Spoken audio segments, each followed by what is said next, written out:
2004 में हिंदुस्तान के पास 360 टन सोना था और वो बढ़कर उसमें 197 टन की वृद्धि हुई थी और 2014 में वो 557 टन हो गया था। यानी वो सोना जो हमारा रखा था वो वहां से वापस लाया गया और आज की तारीख में हिंदुस्तान में जो सोना है, इंडिया का जो सोना है, वो 552 टन सोना हिंदुस्तान में अब हिंदुस्तान में सुरक्षित है। ये 67 साल में ये केवल 262 टन सोना रख पा रहे थे और आज की 10 साल में प्रधानमंत्री मोदी ने आगे बढ़कर उसको दुगुना कर दिया है। तो मेरे ख्याल से अगले 10 साल में 100% सोना हिंदुस्तान के ही पास होगा, जो कांग्रेसी 67 साल में नहीं कर पाए थे। ये गोल्डन दीपावली है, ये सोने वाली दीपावली। आपने इसका शानदार विश्लेषण किया था। 100 टन से ज्यादा सोना भारत का भारत आ गया। एक समय हम सोना गिरवी रख रहे थे। इसलिए जरूरी है कि जो लोग कहते हैं ना कि मोदी आया तो क्या हुआ, आज दीपावली पर बड़ी संख्या में लोग ट्रेन में टिकट उनको उपलब्ध, ठीक है कुछ लोगों को दिक्कत भी हो रही है, लेकिन ये कल्पना से पहले हम 4 महीने पहले टिकट बनाते थे, नहीं मिलता। चीजें बदल गई है, हालात बदल। ये विदेशों से टनों टन सोना आने का क्या मतलब है सर? ये कैसी गोल्डन दीपावली मनवा रहे हैं मोदी भारत में? नहीं मनीष जी, वो उस दिन हम लोगों ने बड़ा डिटेल उसका बात भी की थी उसके ऊपर।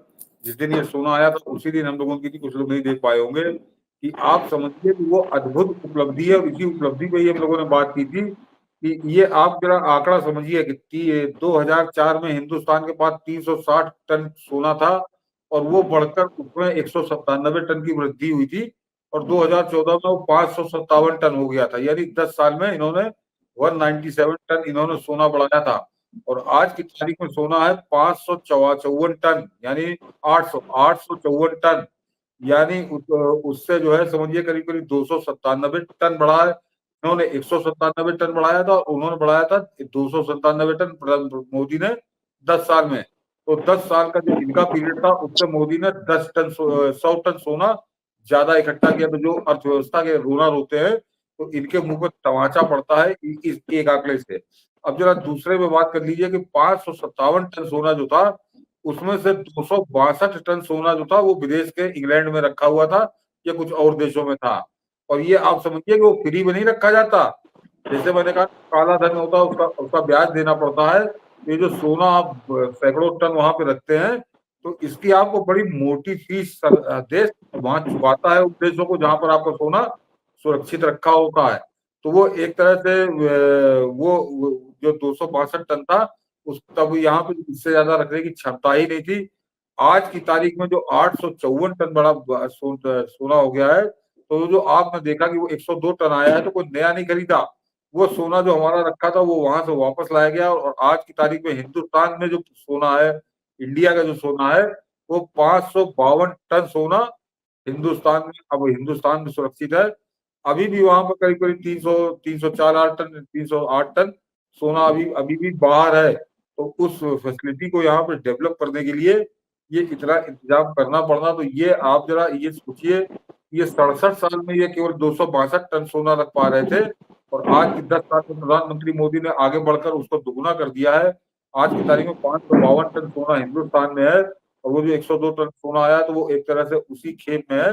और जो धनतेरस से उसको आप जोड़ रहे हो तो वो वास्तव में हमारे देश की जो मैंने उस दिन यही कहा था कि बता रही है कि देश की रफ्तार और देश की दशा और दिशा बता रही है कि वो एक तरह से हमारी समृद्धि का बखान है वो प्रकरण कि धनतेरस वाले दिन तो सोना वापस आया 840 टन 854 टन हो गया देश का कुल सोना।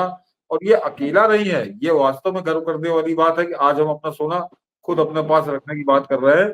तो ये वो असल में मनीष जी होता है कि कहीं बाढ़ आ जाए तो कहीं भूकंप आ जाए तो इस तरह की आपदाओं से बचने के लिए पहले था कि बाहर रखा जाता था, लेकिन वो फीस इतनी ज्यादा देते हैं कि वो महंगा पड़ता है। तो अब सरकार लाना शुरू करी, मेरे ख्याल से अगले 10 साल में 100% सोना हिंदुस्तान के ही पास होगा, जो कांग्रेसी 67 साल में नहीं कर पाए थे। ये है कहानी। ये है कि कहानी बिल्कुल। और इसे समझने की जरूरत है कि हमने क्यों कहा कि गोल्डन दीपावली है हमारी। और पिछले दिनों सतीश ने कहा कि कैसे खरीदने की क्षमता भारत की बढ़ी है। आज मैं अखबारों में जो आपने 3 दिन पहले रिपोर्ट दी थी, आज अखबारों में वही रिपोर्ट है कि कार खरीदने की, 2 व्हीलर्स खरीदने की ये रिकॉर्ड टूटा है, महंगी कार का। तो कैसे जो लोग कहते हैं ना कि क्षमता नहीं भारत में, जो है बेरोजगारी है, ये बदलाव दिख रहा है। क्योंकि सरकारें जब लोअर लेवल पे लोगों के घर की व्यवस्था करें तो शानदार। कुछ लोग मजाक उड़ा रहे थे 70 साल से ज्यादा उम्र के लोगों की कि क्या ये भी एक तरह का जुमला था।